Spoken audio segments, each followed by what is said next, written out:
بسم اللہ الرحمن الرحیم۔ السلام علیکم ورحمۃ اللہ وبرکاتہ۔ ناظرین اور حاضرین سامعین،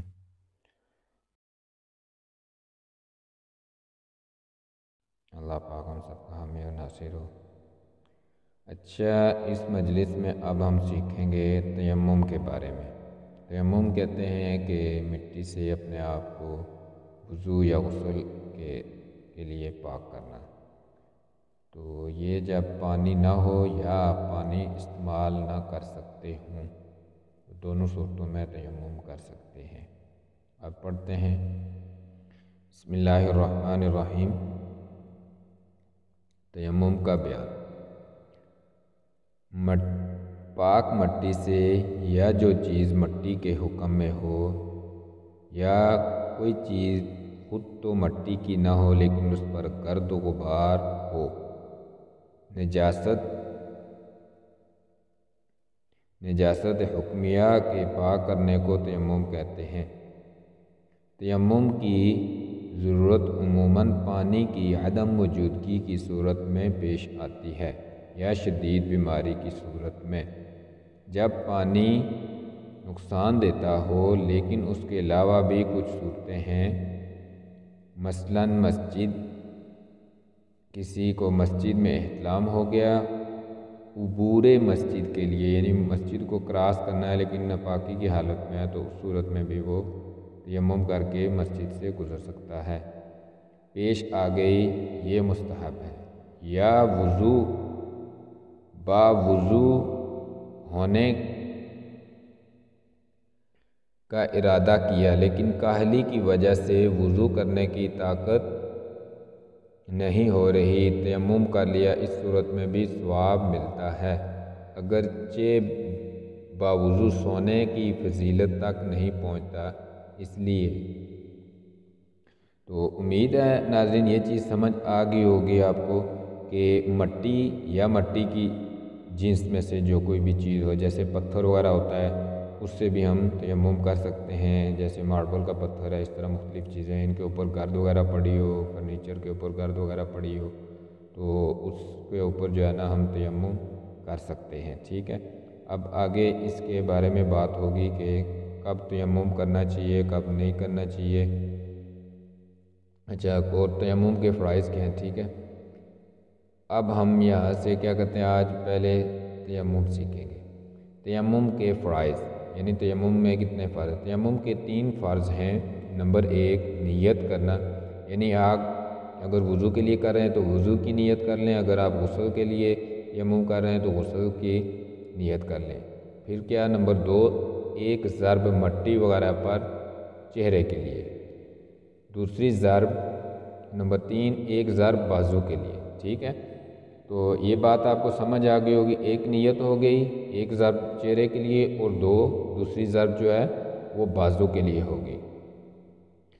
اچھا، تیمم کے اندر صرف یہی 2 چیزیں ہوتی ہیں، 2 ضربیں لگانی ہوتی ہیں آپ نے مٹی کے اوپر، ہاتھوں کو جاڑ کے چہرے کے اوپر پھیر لینا ہے، اور پھر بازو کے اندر، بس آپ نے وضو کے لیے کیا ہے وضو ہو جائے گا، غسل کے لیے کیا ہے غسل ادا آپ کا ہو جائے گا، بس اور کوئی پاؤں دھونے کی، ناک یا مسح وغیرہ کی اس کے اندر ضرورت نہیں ہوتی۔ تیمم کا طریقہ، سب سے پہلے تیمم کی نیت کریں۔ غسل کے لیے ہو تو غسل کے نائب کی، یعنی کہ کیونکہ یہ غسل جیسے پانی سے کرتے ہیں ویسے تو نہیں ہوگا، تو ظاہری طور پہ باطنی طور پہ ہمیں جو ہے نا حکمی طور پہ اس کو پاکی کی نیت کرنی ہے، کیونکہ پانی استعمال نہیں کر سکتے یا نہیں ہے، اس وجہ سے۔ وضو کی جگہ ہو تو وضو، دونوں کی جگہ ہو تو دونوں کی نیت کر لیں، یعنی ایک ہی دفعہ آپ اگر غسل بھی کرنا ہے، غسل پہ بھی فرض ہے، تو پھر وضو میں بھی آپ کو ضرورت ہے وضو بھی کرنا ہے، تو آپ ایک ہی دفعہ غسل اور وضو دونوں کی نیت کر لیں، اور ایک دفعہ تیمم کر لیں، تو وہ آپ کے دونوں ادا ہو جائیں گے۔ یہ آپ کی نیت کے اوپر ڈیپینڈ کرتا ہے۔ نیت کر لیں، اس کے بعد آستین کونیوں سے اوپر چڑھا لیں، جیسے وضو کے لیے چڑھاتے ہیں ایسے ہی چڑھا لیں۔ پاک ڈیلے یعنی مٹی کا جو ٹکڑا ہوتا ہے اس کو ڈیلا کہتے ہیں، یا جس چیز سے تیمم کرنا ہو پر ہلکی سی ضرب لگائیں، ٹھیک ہے۔ یعنی آپ اگر دیکھ رہے ہیں کوئی لکڑی کا ٹیبل پڑا ہوا اس کے اوپر گرد ہے اس کے ساتھ کرنا چاہتے ہیں، یا کوئی ٹائلیں پڑی ہوئی ہیں، ٹائلیں لگی ہوئی ہیں ان کے اوپر گرد ہے تو وہاں سے بھی کر سکتے ہیں، آپ کو پتہ ہے کہ یہ پاک جگہ ہے تو وہاں سے۔ اگر مٹی زیادہ لگ جائے تو انگوٹھوں کی پشت کی جانب سے دونوں کو ہاتھوں کو ٹکرائیں کہ مٹی جڑ جائے، اس کے بعد پیشانی کے پاس سے دونوں ہاتھ چہرے پر رکھیں اور اس کو آہستگی سے نیچے کی طرف اسی طرح کھینچ کے چہرے کا کوئی حصہ خالی نہ رہ جائے۔ سمجھ آ گئی؟ یعنی جیسے منہ دھوتے ہیں اوپر سے شروع کریں اور نیچے تک اس کو اسی طرح مسح کرتے ہوئے چہرے کو لے آئیں، یہ اس طرح چہرے کا مسح ہو جائے گا، ایک رکن ادا ہو جائے گا تیمم کا۔ بال برابر بھی جگہ باقی نہ رہے تو بال برابر بھی جگہ رہ گئی تو تیمم نہ ہوگا۔ سمجھ آ گئی؟ تو اس لیے جہاں جہاں تک پانی پلاتے ہیں وہاں تک آپ نے مسح بھی مکمل کرنا ہے، دونوں کانوں تک ہاتھ جانا چاہیے آپ کا، اور پیشانی کے بالوں سے لے کے تھوڑی کے نیچے تک جہاں تک دڑی ہوتی ہے عموماً وہاں تک۔ اس کے بعد دوسری ضرب لگائیں اور بائیں ہاتھ کی آخری 3 انگلیوں کے اندرونی حصے کو دائیں ہاتھ کی انگلیوں کی پشت پر رکھیں اور کونی کی جانب لے جائیں۔ سمجھ آ گئی؟ یعنی آپ نے الٹا ہاتھ لینا ہے، سیدھے ہاتھ کی انگلیوں کی طرف رکھنا ہے، یعنی باہر والی سائڈ پہ، اور اس کو اوپر کونیوں کی طرف لے جانا ہے۔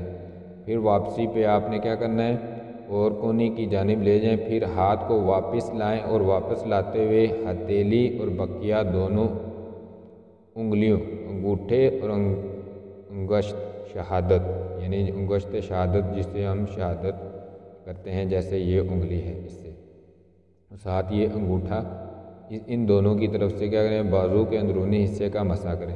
یعنی واپسی پہ آپ نے ہاتھ جو لانا ہے وہ بازو کے اندر والے حصے کی طرف پھرتے ہوئے آنا ہے، اور انگوٹھے اور شہادت کی انگلیوں سے ہاتھ کو باہر کی طرف لے جانا ہے،